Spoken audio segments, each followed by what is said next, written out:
Pemirsa, Gubernur DKI Jakarta Anies Baswedan menyebutkan 22.910 pemudik telah kembali ke Jakarta dan sekitarnya. 148 orang dinyatakan positif atau reaktif COVID-19. Sementara pencegahan dan pengendalian COVID-19 terus dilakukan di sejumlah wilayah. Pemprov DKI Jakarta terus meningkatkan pelacakan dan program vaksinasi COVID-19. Hal ini agar DKI Jakarta dapat mengendalikan kasus COVID-19. Meskipun persentase pemudik yang terpapar COVID-19 kecil, dari 22.910 orang, Pemprov DKI mewaspadai pemudik yang kemungkinan menjadi carrier atau pembawa yang bisa menularkan kepada masyarakat lain. Dan dari angka 22.900 itu ditemukan 148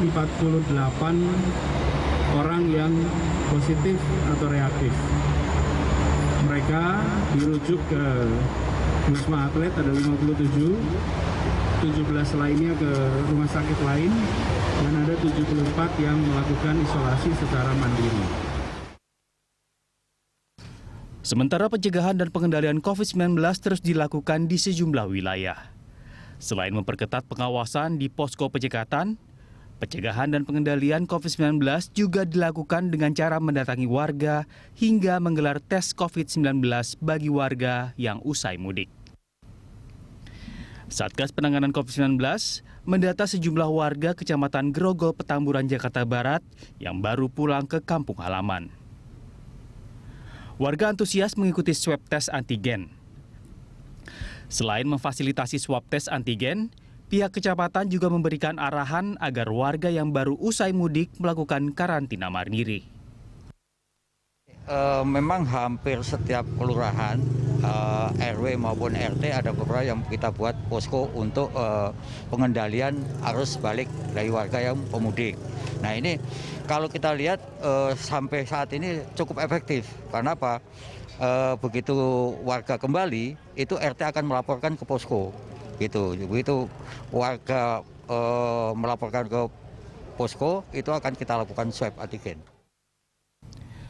Hal serupa juga dilakukan pihak Kecamatan Ciracas, Jakarta Timur. Puluhan warga yang melakukan perjalanan mudik mengikuti swab tes antigen. Bahkan, pihak kecamatan akan memberlakukan pembatasan sosial skala lokal atau PSBL selama 2 pekan. Hal ini dilakukan lantaran ada belasan warga salah satu RW terkonfirmasi COVID-19. Dalam penanggulangan COVID-19 kita menekankan kolaborasi ya.